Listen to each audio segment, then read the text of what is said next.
Hello friends, आज मैं आपको एक धर्म के ऊपर ही कथा सुना रही हूँ। एक बार राजा भोज थे। किसी ज़माने में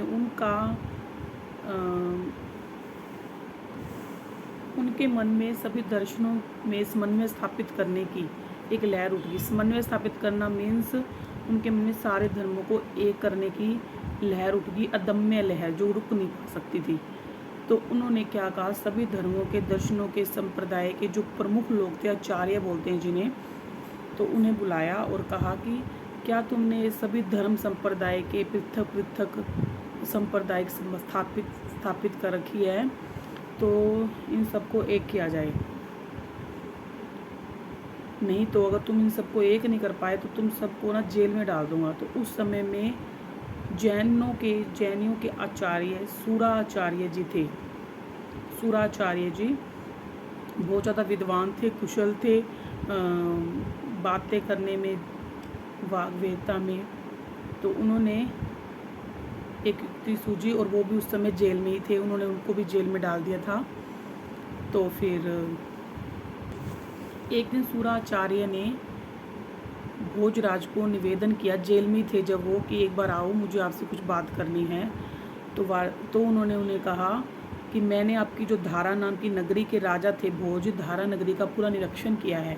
आपकी धारा नगरी में ना 84 गगनचुंबी इमारतें हैं और 84 गगनचुंबी इमारतों को मैंने अच्छे ढंग से देखा है। वो देखने में अत्यंत सुंदर है और वो महल की प्रत्येक पंक्ति में 84 पंक्तियां हैं, 84 महल हैं और वहाँ पर 84 बाज़ारों का भी निर्माण किया गया है। पर एक बात मुझे अच्छी नहीं लगी, रुचिकर नहीं लगी। वो क्या थी कि सारी यहाँ सब वस्तुओं की दुकानें जो हैं वो अलग अलग हैं। सब वस्तुओं की दुकानें अलग अलग हैं तो लोगों को बहुत दिक्कत होती है, ग्राहकों को बड़ी दिक्कत होती है। आपको ऐसा कुछ करें कि जैसे सभी दुकानों को कृपा करके आप एक कर दीजिए।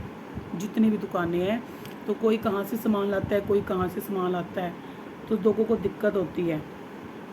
जिससे एक वस्तु के लिए ग्राहकों को भिन्न भिन्न दुकानों पर नहीं जाना पड़ेगा, वो बस एक ही दुकान पर जाएंगे और अपना सारा सामान ले आएंगे। तो राजा भोज ने कहा, आचार्य प्रवर, यह तो असंभव बात है, यह तो सर्वथा असंभव है। ऐसा तो हो ही नहीं सकता कि ऐसे ही, उन्होंने कहा, जैसे दुकानें एक नहीं हो सकती वैसे ही, जैसे दुकानें एक नहीं हो सकती वैसे ही भिन्न भिन्न संप्रदाय के जो धर्म बने हुए हैं वो भी एक नहीं हो सकते। धर्म, दर्शन, संप्रदाय ये सब एक नहीं हो सकते। क्यों? क्योंकि कितने ही दर्शन जो है साकार मतलब जिसका आकार है, जिसको आकार है उसकी उपासना करते हैं, जो साकार उपासना को मानते हैं। और कुछ लोग ऐसे हैं जो निराकार उपासना को, निराकार मतलब जिसका कोई आकार नहीं है, निराकार उपासना को मानते हैं। तो हमें सोचना है कि इन सब में एक मत कैसे हो सकता है। तो इस प्रकार के उनके प्रसंग को सुनकर सूराचार्य जी जो थे, उनको उनकी सारी बातें भोजराज जी को समझ आ गई और उन्होंने तुरंत सभी धर्म के दर्शनों के जो प्रमुख लोग थे, आचार्य थे, उन सबको जेल से मुक्त कर दिया।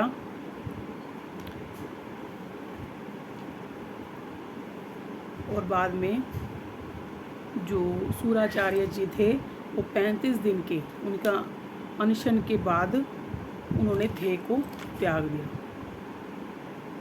तो इसमें ये बताया गया है कि धर्म का संबंध सिर्फ आत्मा से है और जो मन करे वही करो, जिसमें कोई हिंसा न हो,